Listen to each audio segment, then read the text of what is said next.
So this is our sample. This happens to be a prostatic fluid sample that we've centrifuged down to get a pellet for our culture. So I'm just going to remove the supernatant. And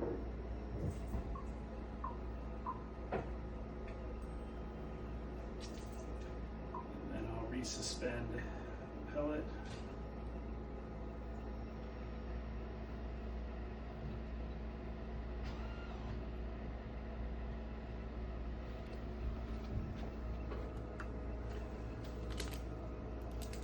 Sterile swab. If you took a sample from an abscess already with a sterile swab, then you would just bring that in and use it for the culture. If you were doing urine, then you would do it similar to this, where you spin it down and have a pellet. So then I've got a nice sample there. We'll plate it onto a quad plate.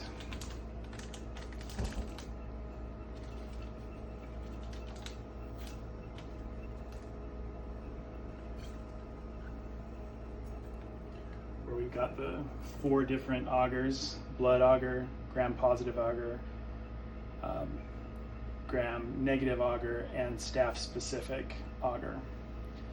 I'll take my sample out, and I'm just going to paint a picture kind of like a tornado down each one. So I just go back and forth down to the bottom, and I'll do that in each of the quadrants. I just turn my swab a little bit each time.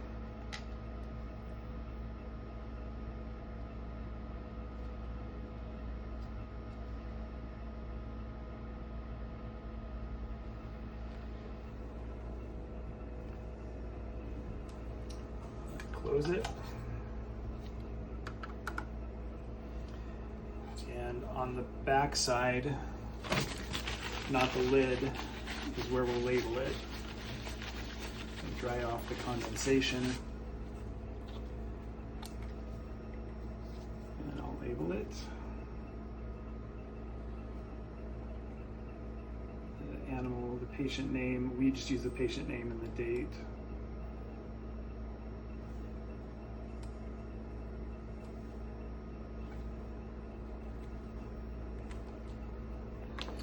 And then I've learned that sometimes these augers will dry up in the incubator and shrivel. Doesn't always happen, but sometimes. And so one thing that I think helps to prevent that desiccation from happening is I just slide it back inside the plastic just to help preserve the moisture. We have our incubator, which is set at 37 degrees centigrade. We'll place it in there, and then we'll check it at 24 and 48 hours.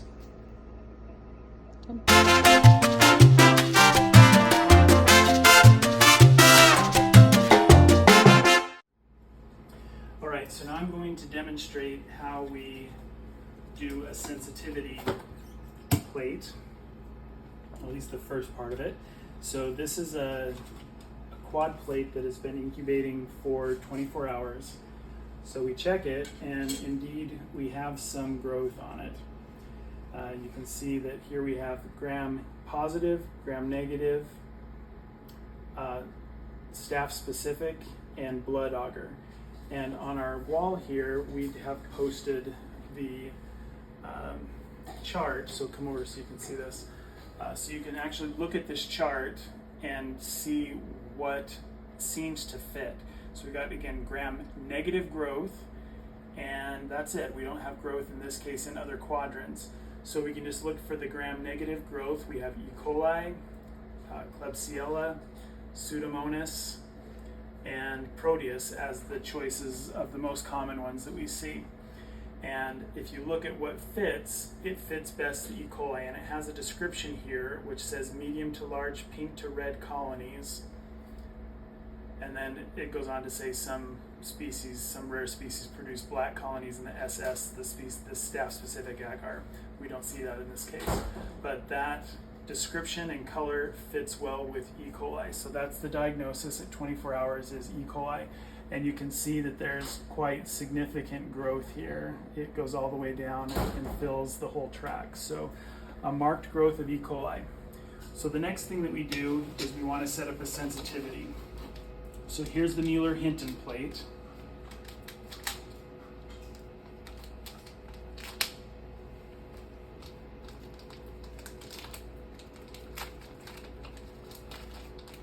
Pull out the plate, and we have to prepare our sample. So we need to get some of the bacteria into some sterile saline. There are a couple ways you can do this. You can purchase the kits from the lab where you can get very specific amounts of the bacteria and put it into their pre-measured sterile saline and mix it up.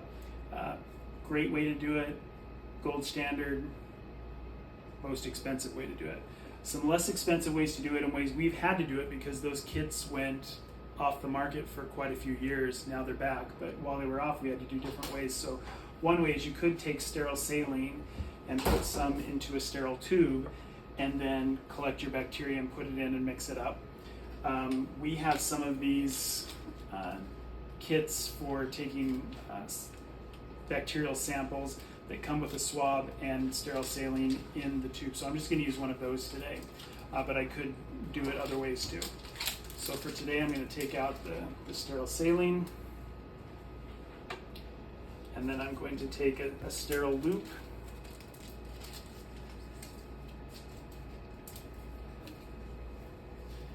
and I'm just going to collect on the loop.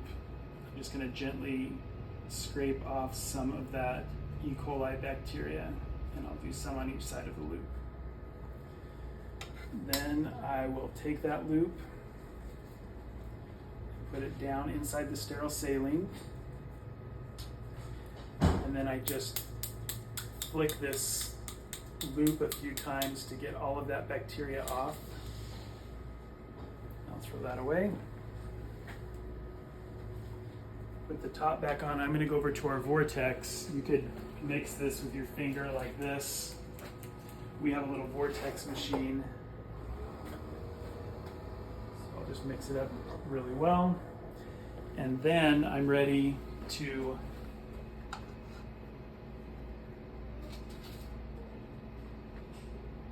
paint the swab. So you take your sterile swab,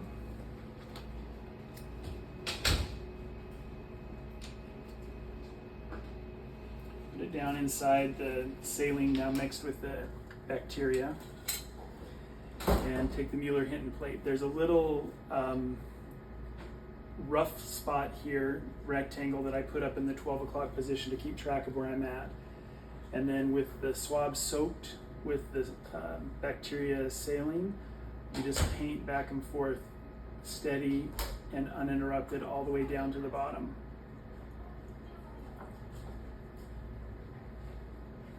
And then I turn this to the 3 o'clock position, dip it again in the saline, and I do that painting again, top to bottom.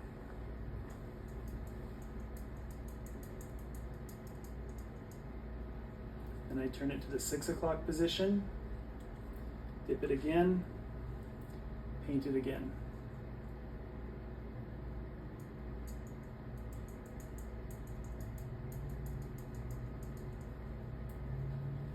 And then finally I turn it to the 9 o'clock position,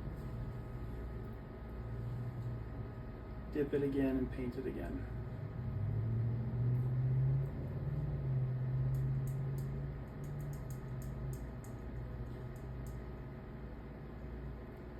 Okay, and I place it on the counter.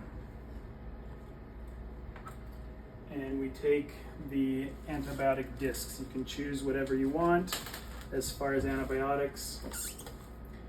We have a 6 antibiotic protocol. Sometimes people choose to do 8. So we have 6. We have each of these is a different antibiotic, and it says on what it is. This one says amoxicillin clavulanic acid, so that one's in. The first one I put in was enrofloxacin.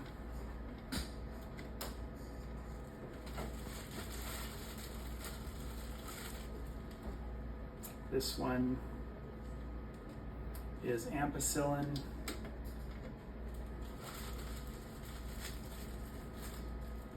This one is marbofloxacin.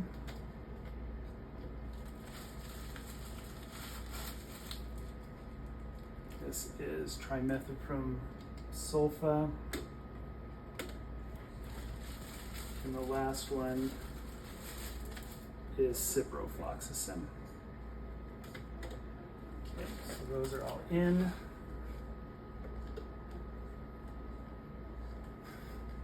Make sure they're all locked down where they should be. Okay,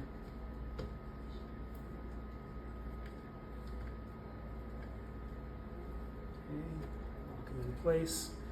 Then I place this over the Mueller-Hinton plate.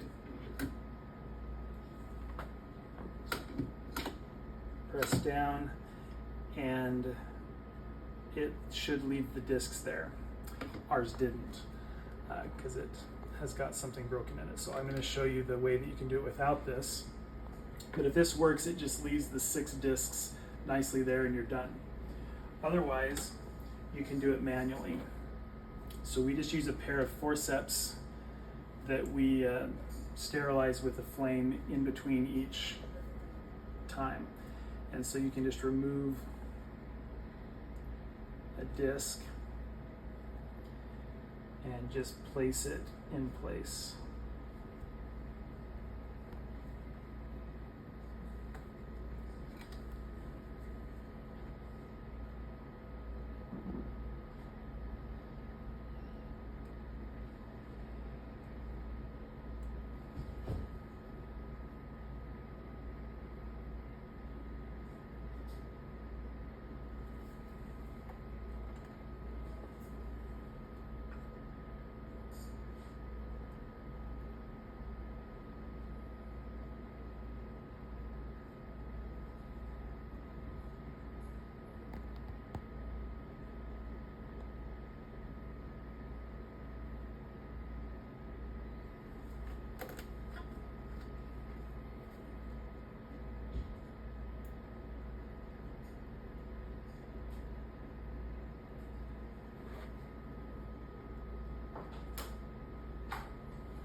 There's our 6 discs.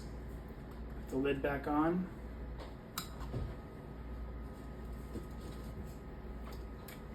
Label it with the patient name and the date.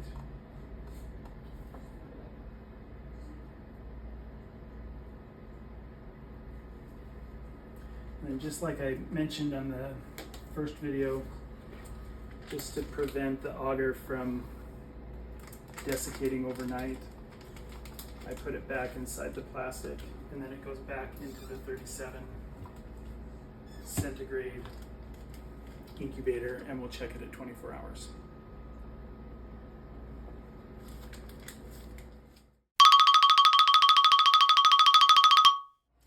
After 24 hours of plating the sensitivity agar, the Mueller-Hinton, you'll be able to see that there are areas of inhibition around each of the discs. And so you need to measure those. Might be able to see it a little better that way. We measure these with a caliper, and you measure the diameter. So, for example, this one is labeled AMC, which is the amoxicillin clavulanic acid. So we measure the diameter, and then I look at the number here, and it is 18. And then we look at the chart and find AMC 30, which is what the disc is labeled, amoxicillin clavulanic acid, and then it tells you here resistant, intermediate, and susceptible zones. So this particular one was 18, and that falls under susceptible, which is greater than or equal to 18. So we would list both the numeric value and the interpretation on our medical record form. We have a template that we use for this that shows that amoxicillin would be susceptible. And so then we'd go to the next one. So this one is, the disc says AM10, which is ampicillin. And we measure that one. And that one comes up to be 15. And we look at AM10, ampicillin, and 15 falls into the intermediate range. 14 to 16 is intermediate, so we would label ampicillin as intermediate. I'll just do one more. The next one is ENO5, which is enrofloxacin. And I measure that one. And it comes up as 24. So we look at ENO5, enrofloxacin, and resistant is less than or equal to 16, intermediate 17 to 20, greater than or equal to 21 is susceptible. This was 24, so it would be labeled as susceptible. So we do that for all 6, and then we can make an appropriate recommendation for treatment based on our sensitivity. And we have these results back usually within about 24 hours of plating the Mueller-Hinton plate, which is 48 hours after plating the original quad plate in most cases.